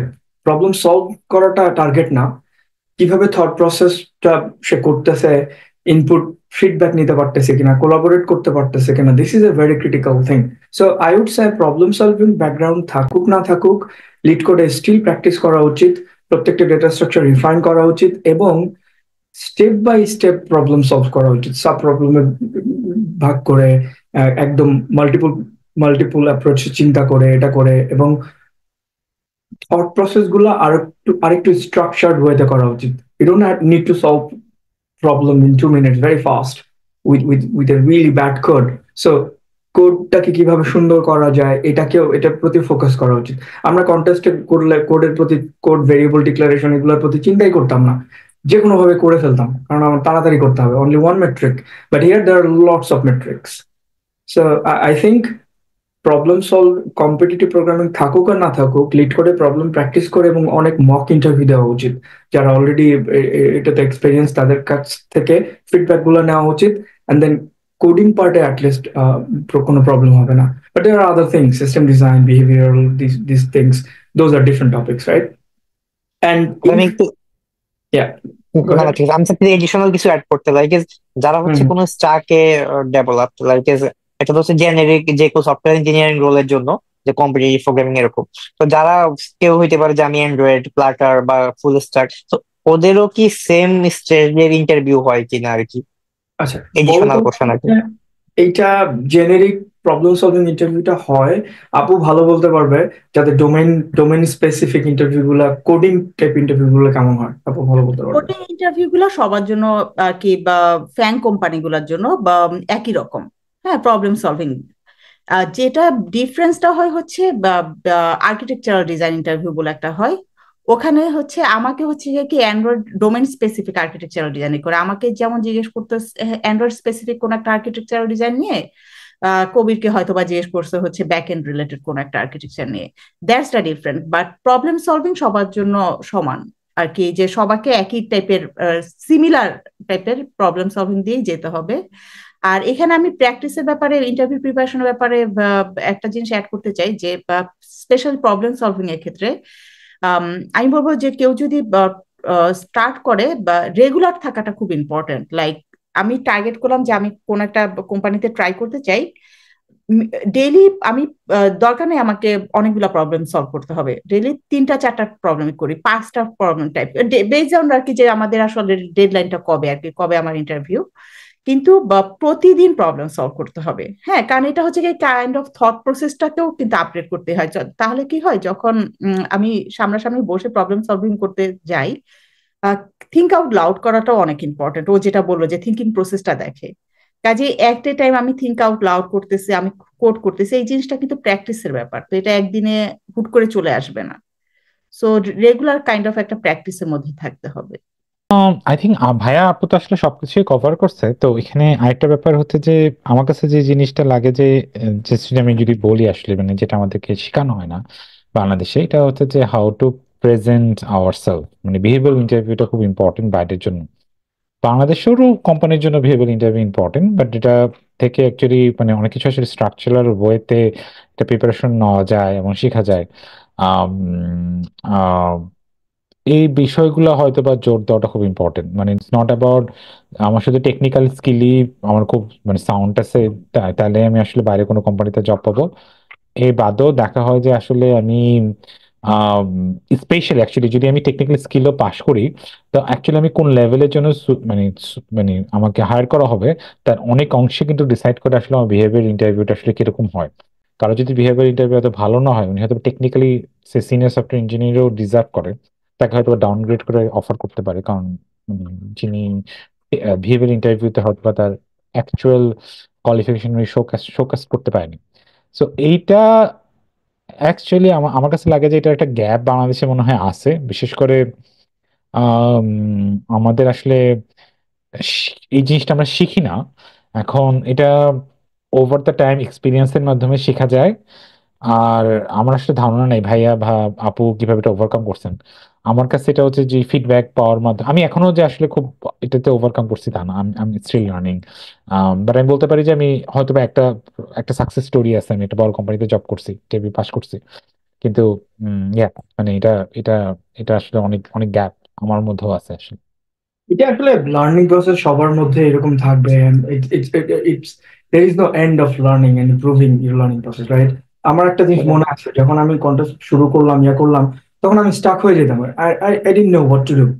এই স্টাকনেস থেকে বের করার জন্য আমার ফ্রেন্ড আছে মশিউর, ও একটা বইয়ের লিঙ্ক দিল আমাকে, and ওই বইটা পড়ার পর it actually help me a lot.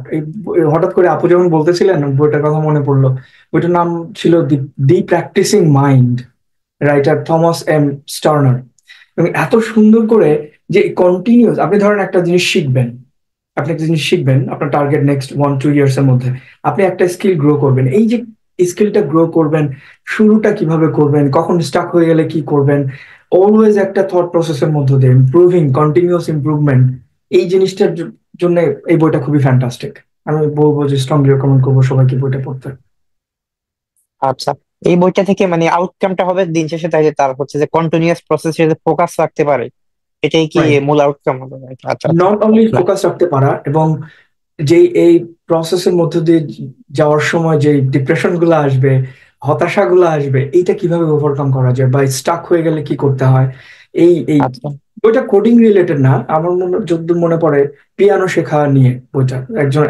Piano আচ্ছা। শেখা স্কিলটা সে করবে, কিন্তু কিভাবে করবে কন্টিনিউয়াস তার লাইফস্টাইলের মধ্যে প্র্যাকটিসটা, even when there is no piano, thought প্রসেসের মধ্যে কিভাবে এটা ইন্টিগ্রেট করা যায়। ফর এক্সাম্পল, আমার ফ্রেন্ডের কথা যেটা বলতেছিলাম, মশিউর, ওর কাছ থেকে আমি আসলে অনেক কিছু শিখছি। ও যখন বসে থাকতো, just just sitting anywhere somewhere, and always ওর মধ্যে একটা প্রবলেম, মাথায় একটা সে প্রবলেম সলভ করতেছে, একটা একটা কিছু নিয়ে চিন্তা করতেছে, ক্রিয়েটিভ একটা জিনিস চিন্তা করতেছে। That was a very interesting thing. ও বলতো যে ওর অলওয়েজ একটা প্রবলেম নিয়ে সে সবসময় থাকতো, 4-5 দিন নিয়ে ওটা আস্তে ধীরে সলভ করতো, করতো। And that was a really fun way of doing things. It doesn't have to be technical problem. It could be something interesting in your life, non-technical stuff, something creative, something that you are excited about. এই জিনিসটা আমার কাছে মনে হয় যে কোনো learning প্রসেসের জন্য খুবই ইম্পর্ট্যান্ট। আচ্ছা, বর্তমান তো ভাইয়া আপনারা বাংলাদেশের ইন্টারভিউ বা ইন্টারন্যাশনাল কোম্পানিগুলোর ইন্টারভিউ নিয়ে বলছেন, কিন্তু বর্তমান যুগ তো অনেক চেঞ্জ। এখন এআই আসছে মানে এআই অনেক রেভলিউশনারি ভাবে আসছে। দেখা যাচ্ছে যে এটার কোনো মানে লিমিট ক্রস করে ফেলতেছে আগের যে কোনো মানুষের থিঙ্কিং এর চাইতে বেশি। তো দেখা যায় তাহলে প্রজেক্ট ওয়ার্ক বা দেখা যায় অনেকে প্রোগ্রামিং কন্টেস্ট করে, বা এখন দেখা যায় নর্মাল কোনো প্রবলেম সলভিং দিলে এআই নিজেই সলভ করে দিচ্ছে। So that means future changes অনেক কিছু আসা উচিত আর কি, বা আসবে, এটা একটা ভাইব দিচ্ছে। সো বর্তমানের সাথে এই জিনিসগুলো যদি একটু কম্পেয়ার করেন, যে প্রজেক্ট ওয়ার্ক বা প্রোগ্রামিং কন্টেস্ট বা সিজিপিএ অথবা কমিউনিকেশন স্কিল, যেটা বাংলাদেশি মানুষের অনেক ল্যাগিংস, এগুলার সাথে আসলে বর্তমান এবং ফিউচারের বা বর্তমান বা আগের সাথে যদি একটু কম্পেয়ার করেন বা পরবর্তী স্টেপ, তাহলে এবং কিরকম হওয়া উচিত আর কি বিষয়গুলো। Interesting topic. আমি ছোট্ট একটা অ্যানালজি দিব এক্ষেত্রে। ফর এক্সাম্পল, যে আমরা সর্টিং অ্যালগোরিদম শিখছি সবাই, রাইট? কিন্তু আমরা প্রফেশনাল লাইফে বা কন্টেস্টে কখনো সর্টিং কিন্তু ইমপ্লিমেন্ট করি নাই, করছি, but we had to learn it. Implementation wise আমাদের যেটা করতে হয়েছে, দেখা যাবে যে একটা খুব কমপ্লিকেটেড সিচুয়েশনে সর্টিংটাকে এমন ভাবে ওভাররাইড করতে হবে যেটার জন্য লাইব্রেরি নাই, then I needed to write something like this. The thing is, AI relate যতই প্রবলেম সলভ করুক না কেন, যাই করুক না কেন, আমাদের এই প্রবলেম সলভিং এর ডেটা স্ট্রাকচার অ্যালগোরিদম এগুলো জানতেই হবে খুব ভালো করে।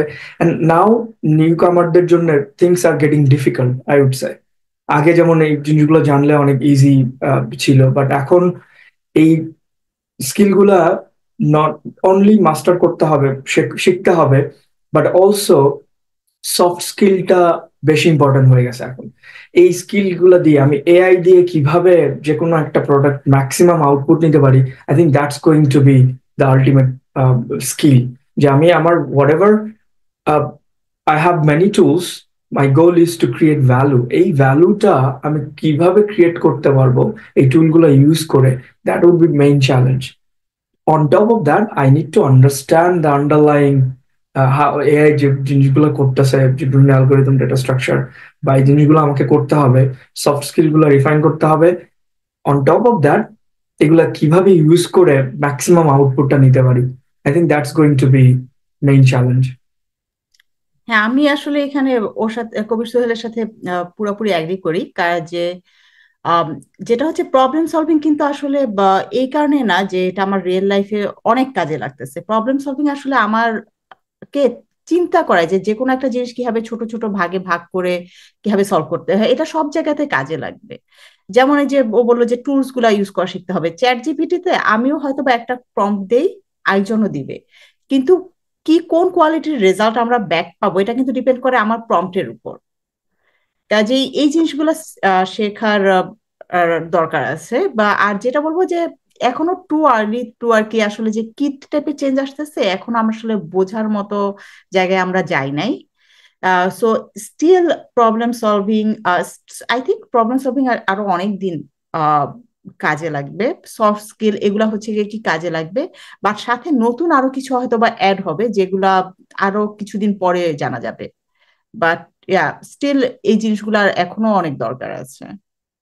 আমি একটু এরকম কিছু জানতে চাচ্ছি শুরুতে আসলে আমার মনে হয় একটু ইন্টারেস্টিং কোনো স্টোরি অথবা যদি আপনার কোনো এক্সপিরিয়েন্স থেকে এমন কোনো চ্যালেঞ্জ শেয়ার করেন যেটা আসলে ওভারকাম করার জন্য বর্তমানে তারা আসলে একটু ইন্টারেস্ট পায় আর কি বেশি, এরকম কোনো কিছু আছে কিনা যেটা আসলে দেখা যায় আপনি ফেস করছেন কিন্তু আসলে বর্তমান যারা মানে আমাদের গেস্ট হবে তারা যাতে এটা বুঝতে পারে আর কি, অডিয়েন্সরা।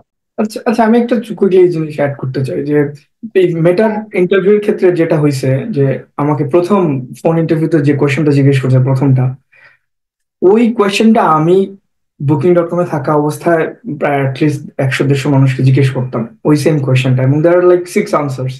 এখন আমি ওইটা পাওয়ার পরে জাস্ট হেসে দিছি, ইন্টারভিউকে বললাম যে আমি কোয়েশ্চেনটা আমি আস্ক করতাম কাইন্ড অফ ক্লোজ ভ্যারিয়েশন, আমি এটা আস্ক করতাম। সে বললো আচ্ছা অসুবিধা নেই, he also took it very positively and he did not change the question, and then we kind of had a really fun time of talking about all the different solutions and everything.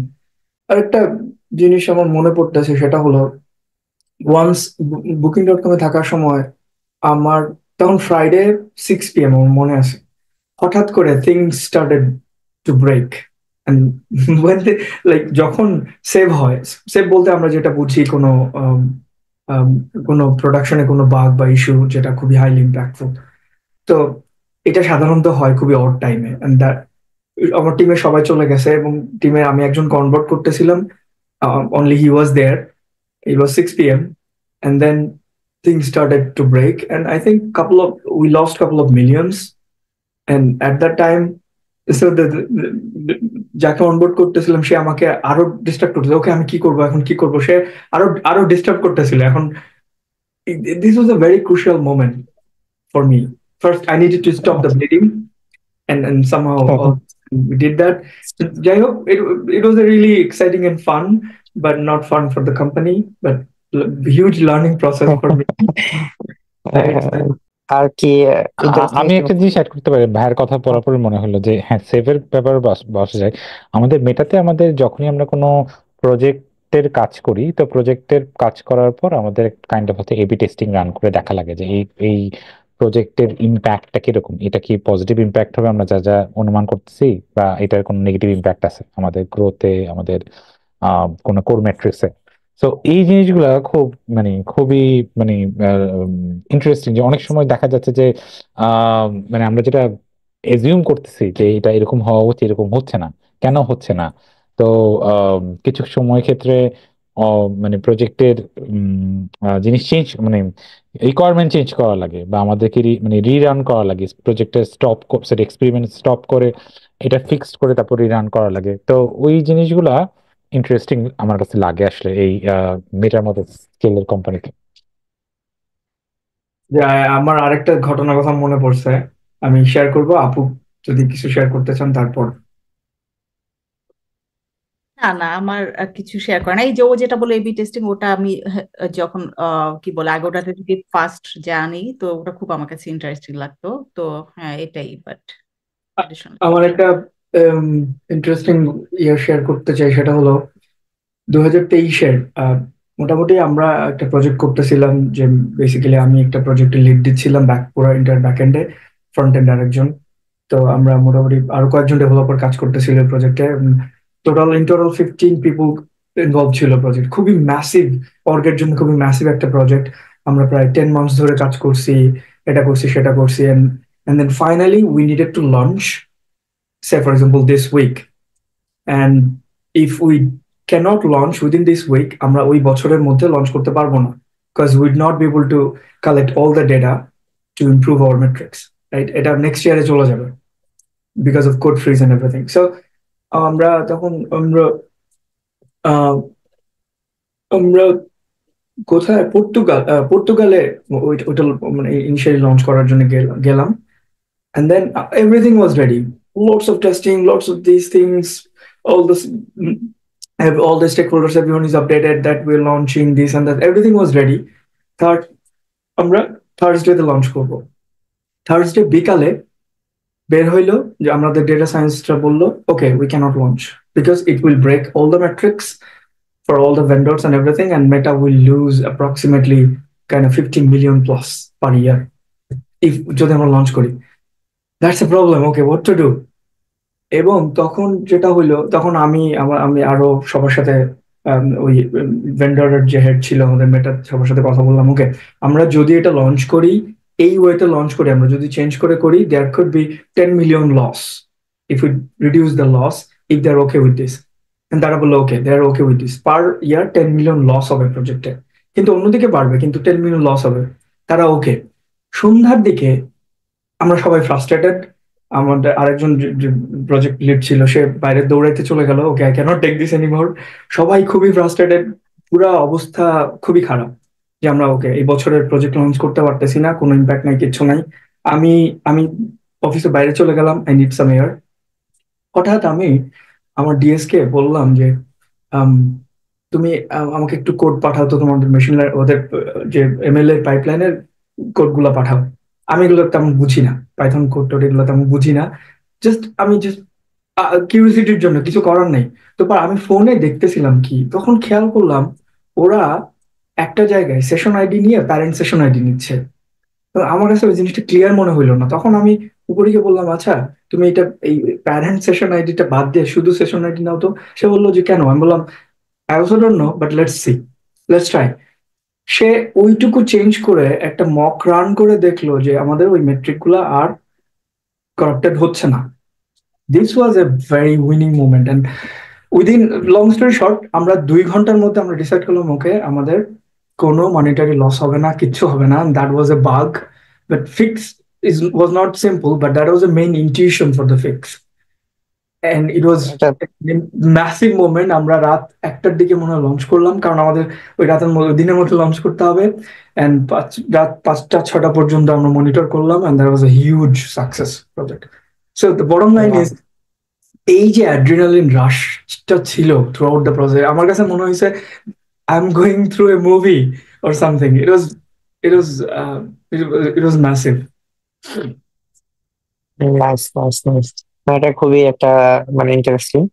আচ্ছা, আমরা হচ্ছে একটু পডকাস্টে যেহেতু শেষের দিকে চলে আসতেছি, তো আমি একটু কিছু কমন কোশ্চেন করতে চাই যে আচ্ছা এই জিনিসটা হচ্ছে এরকম, ধরেন লিডারশিপ বা ওনারশিপ নিয়ে অনেকে হচ্ছে অনেকে এমপ্লয়ি কাজ করে, আবার অনেকে কাজ করে না। এটার মধ্যে একটা ভালো ইম্প্যাক্ট থাকে, অথবা লিডারশিপ রোল গুলা থেকে কি কি আসলে লার্ন করা উচিত একজন এমপ্লয়ি, সফটওয়্যার ইঞ্জিনিয়ার বা এই ফিল্ড গুলাতে? কারণ দেখা গেছে যে, ফর এক্সাম্পল আমি যদি একটা এক্সাম্পল বলি, অনেকে দেখা যাচ্ছে যে ওয়ার্ক ফ্রম হোম করে বা বিভিন্ন রকমের করে।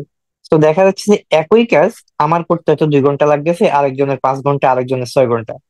তো এখন একজন এমপ্লয়ির দক্ষতা অনুসারে এটা কিন্তু ভেরি করতেছে, রাইট? বা সিমিলার হলেও তো এটা একটু দেখা যায় না যে এটা তার ওনারশিপ নিয়ে কাজ করার সাথে একটা ফ্যাক্ট আছে, আর সাথে লিডারশিপের সাথে তার কমিউনিকেশন, এই বিষয়গুলাকে যদি এলাবোরেট করে একটু ডিসকাস করতেন।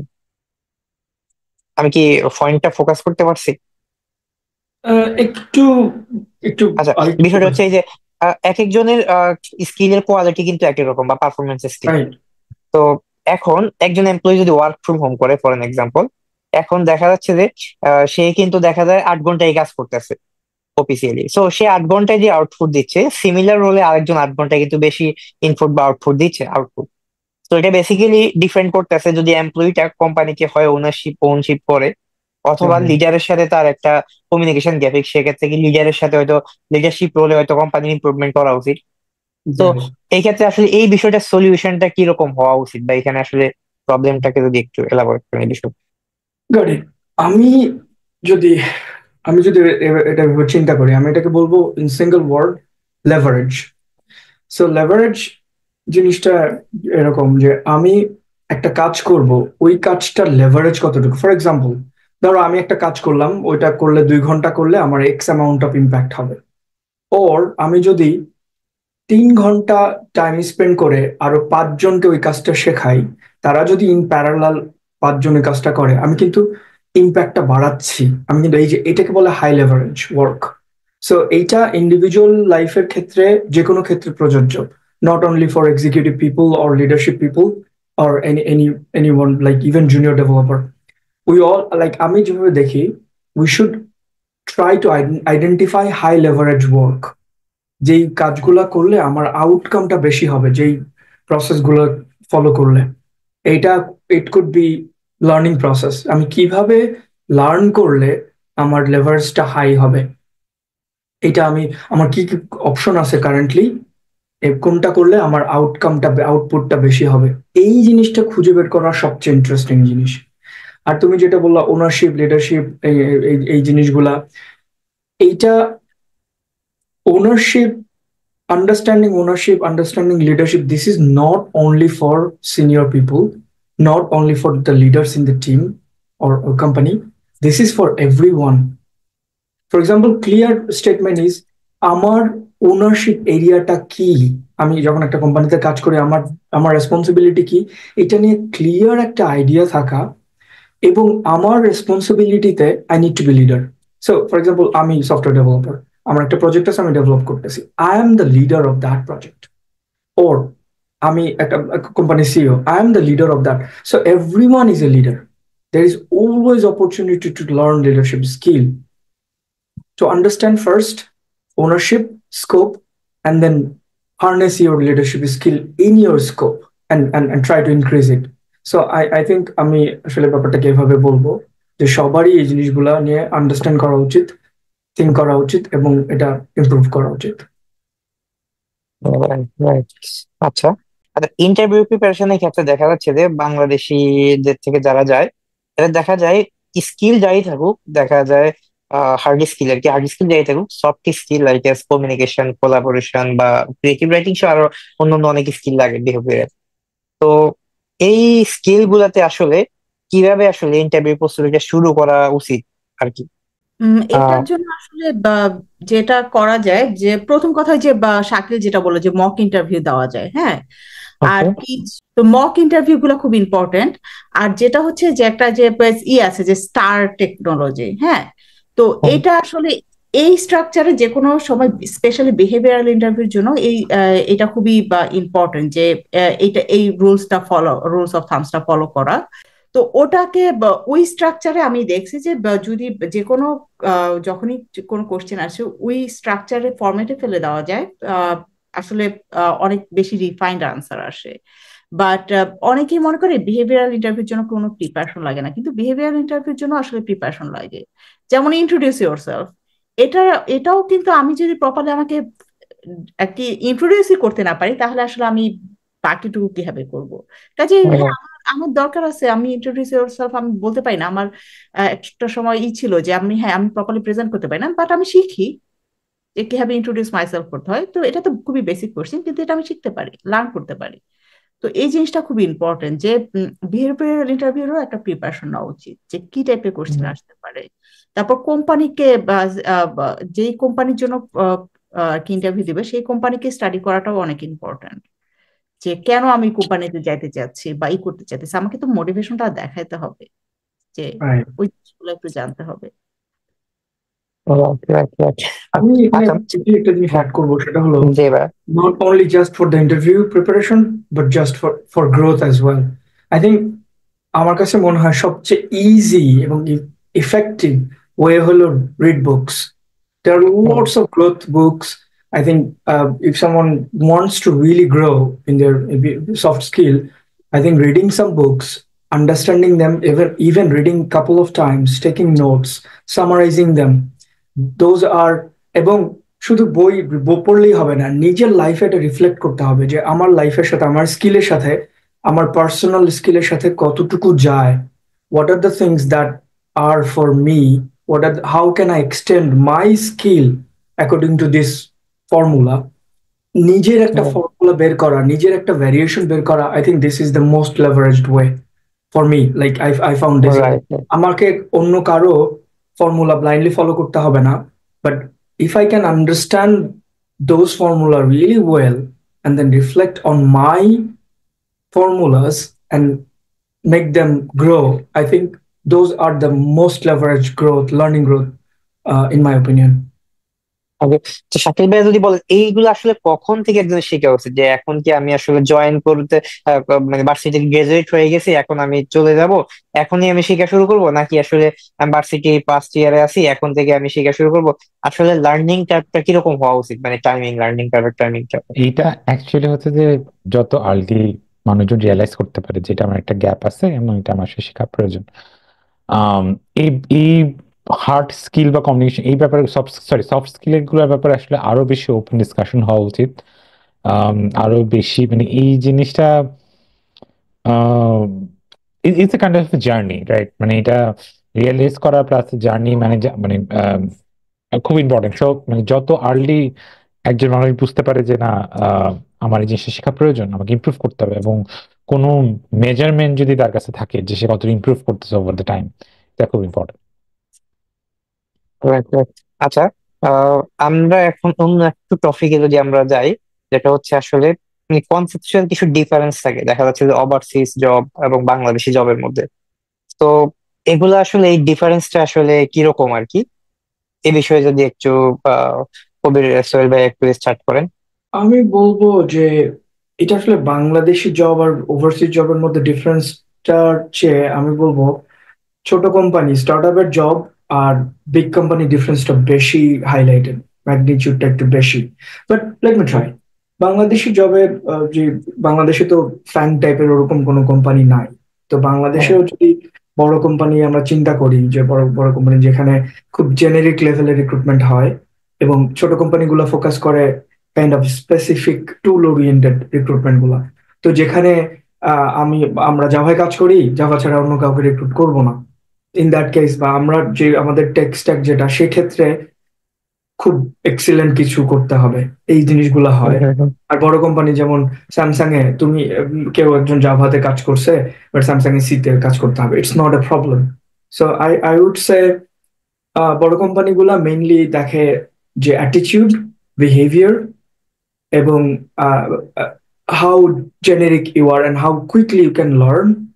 And that is the same philosophy in the companies overseas as well, বড় কোম্পানিগুলা।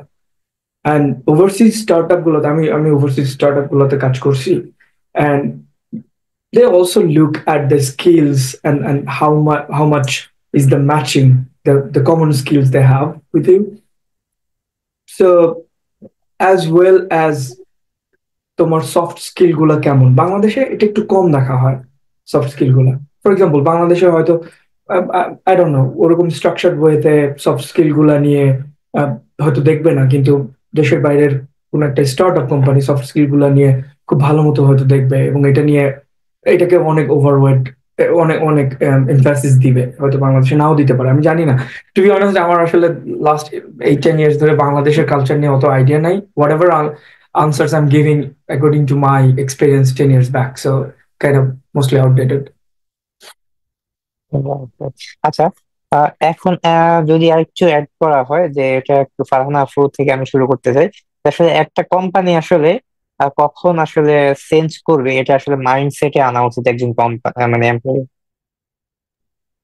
আচ্ছা, কোম্পানি চেঞ্জ করার জন্য বেশ কিছু ফ্যাক্টর আছে যে ডিপেন্ড করে, বাট আমি বলবো যখন দেখা যাবে যে লার্নিংটা কমে গেছে, হ্যাঁ, এটা হচ্ছে গিয়ে কি একটা বিগেস্ট, অ্যাটলিস্ট আমার ক্ষেত্রে আমি যখন বুঝতে পারছি যে এখান থেকে আমি লার্ন করতে পারতেছি না, আমি ইন্টারেস্ট পাচ্ছি না, তখন একটা বিগ টাইম যে কোম্পানি সুইচ করার বা ক্যারিয়ার গ্রোথটা যদি আমি না দেখি। যে কারণ হচ্ছে গিয়ে কি আমি তো নিশ্চয়ই সবসময় জাস্ট কোডিং করে থাকতে চাই না, আমি হচ্ছে গিয়ে কি কিছুটা লিডারশিপের এক্সপিরিয়েন্স নিতে চাই বা হয়তো প্রজেক্ট ম্যানেজমেন্টের এক্সপিরিয়েন্স নিতে চাই, যার যেখানে ইন্টারেস্ট। তো ওই গ্রোথ গুলা যদি না দেখি, আমাকে কোম্পানি সুইচ করা উচিত। আর ডেফিনেটলি টক্সিক কালচার থাকলে, তো টক্সিক কালচার থাকলে সেখানে আসলে বা যত বেশি প্যাকেজ ভালো হোক কি হোক, তো আলটিমেটলি যেটা হয় যে বা ওটা আসলে মেন্টালি এত ইম্প্যাক্ট করে যে বা নিজের লার্নিংটাও কমে যায়, বা কি, হ্যাঁ, টক্সিক কালচারের লার্ন করাটা খুব ডিফিকাল্ট। তো ওই জিনিসটা হলে আমি ডেফিনেটলি কোম্পানি সুইচ করব। আর কিছু অ্যাড করবেন সোহেল ভাই বা শাকিল ভাই? হ্যাঁ, কাইন্ড অফ সেম। এটা আসলে ডিপেন্ড করে যে what are my goals at which stage, আমি কি করতে চাই, কোন স্কিল গুলা গ্রো করতে চাই, এটা একটা প্যাটার্ন। এটা একটা জেনারিক ফর্মুলা আছে, আমি সবাইকে বলি, সেটা হলো 70-30 ফর্মুলা। আমি যদি দেখি যে 70% people are smart than me, আর I would most probably stick to this company. আর যদি দেখি যে it's not that, then I probably change. And it doesn't have anything to do with big companies, small companies. In স্টার্টআপে অনেক অনেক brilliant এবং অনেক স্মার্ট পিপুলরা থাকে, because they chose that way. And it also depends on the product the company is working on, the company culture and everything. তাহলে আমরা হচ্ছে লাস্ট এই কোশ্চেন, এটা সবার থেকে নিয়ে আমরা শেষ করব। শাকিল ভাই শুরু করেন। এটা হচ্ছে, আপনারা তো দেখা যায় অনেক বাংলাদেশে অনেক, বাংলাদেশে কয়েকটা কোম্পানিতে কাজ করছে এবং ইন্টারন্যাশনালি অনেকগুলো কোম্পানিতে কাজের এক্সপিরিয়েন্স আছে। তো আসলে আপনাদের যে লার্নিং কার্ভ গুলা, এগুলাতে আসলে কি কি ধরনের চেঞ্জেস গুলো আসছে? ফর এক্সাম্পল আমি যদি বলি, আমাদের দেশের কালচারে যেটা হয় কিছু ক্ষেত্রে, যেটা হয়, আমি হচ্ছে ধরেন, আমি কেউ রিয়াক্ট শিখছে, রিয়াক্ট একটা ফ্রন্ট এন্ডেড জিনিস, তো এটা তো হচ্ছে সে ওইগুলার মধ্যে ডেভেলপমেন্টে থাকে, যে আমি রিয়াক্ট নেক্সট, এরপরে সে আর শিখতে পারে না। তারপরে সে দেখা যায় সে স্ট্রাক হয়ে যায়। সে কিন্তু এখন কোম্পানিও চুজ করতে পারতেছে না, বা সে কোম্পানিতে তাকে ইন্টারভিউতে কল বা ভালো অপরচুনিটি পাচ্ছে না, কারণ সে স্টাক হয়ে গেছে। মানে সে কি শিখবে, কোন দিকে মুভ করবে, কারণ সে অন্যগুলা সম্পর্কে তার নলেজই নেই, বা সে যে চ্যালেঞ্জ নিবে সেটার জন্য সে রেডি না। তো কিন্তু দেখা যাচ্ছে যে ইঞ্জিনিয়ারিং সেক্টরটা তো অলওয়েজ একটা নিজেকে ডেভেলপমেন্ট সেক্টর, যে আমি লার্ন করব, শিখবো, ডেভেলপমেন্ট করব। তো এই কালচারটুকু, মানে আপনাদের যে চেঞ্জেস হয়েছে, চেঞ্জেস এর সাথে আপনাদেরও তো এরকম লার্নিং কার্ভ করতেছে। তো আপনাদের এই চেঞ্জেস এর পার্টটুকু আমি জানতে চাচ্ছি, যে একটা কোম্পানি থেকে আরেকটা কোম্পানি সুইচের সময় আপনাদের তো বিশাল একটা লার্নিং কার্ভের গ্রোথ গেছে। তো এই বিষয়টা রাইট। সম্পর্কে। এখানে এখানে মেবি হচ্ছে যে big company, mid type company and small start up, এখানে কনসেপ্টটা আসে। যেমন বিগ কোম্পানি, তারা প্রথমত কোনো স্পেসিফিক টেকনোলজির উপর কারো দখল কতটা বেশি, এটার থেকে গুরুত্ব দেয় হচ্ছে যে অ্যাজ এ সফটওয়্যার ইঞ্জিনিয়ার তার কারো ফান্ডামেন্টাল নলেজ কত স্ট্রং। এবং তারা এটাই জানে যে বিগ কোম্পানিগুলোতে অনেক কিছু ইন্টারনাল সিস্টেম থাকে। ইন্টারনাল সিস্টেম ডেফিনেটলি একটা লার্নিং কার্ভ, হোয়াট এভার, মানে যত এক্সপিরিয়েন্স নিয়ে আসুক না কেন, আহ, এই একটা অনবোর্ডিং প্রসেসের অ্যাটলিস্ট 3 থেকে 6 মাস একটা অনবোর্ডিং প্রসেসের মধ্যে দিয়ে যাওয়া লাগে। স্মল কোম্পানি হয়তো বা from after first week they wants to have some productivity from the employee. Mid রেঞ্জের হয়তো বা 1 মাস বা 2 মাস, কিন্তু তারাও এটা আসলে চায়। আহ, এইটা আমি বলতে পারবো না, কারণ আসলে মার্কেটটা এরকম যে যদি লং টার্ম ভিশনের জন্য দেখা হয়, লং টার্ম ভিশনের জন্য আমার কাছে লাগে না যে আসলে কেউ একজন রিয়াক্টে কাজ করে নাই সে রিয়াক্টে কাজ করতে হবে না, যদি তার প্রোগ্রামিং ফান্ডামেন্টাল খুব স্ট্রং হয়, সে জানে যে কিভাবে কোন একটা ল্যাঙ্গুয়েজ কত তাড়াতাড়ি পিক করা যায়। ইউটিউবে অনেক ভিডিও পাওয়া যায় যে কোন একটা ল্যাঙ্গুয়েজ শেখার জন্য মাত্র 3 ঘন্টা সময় লাগে।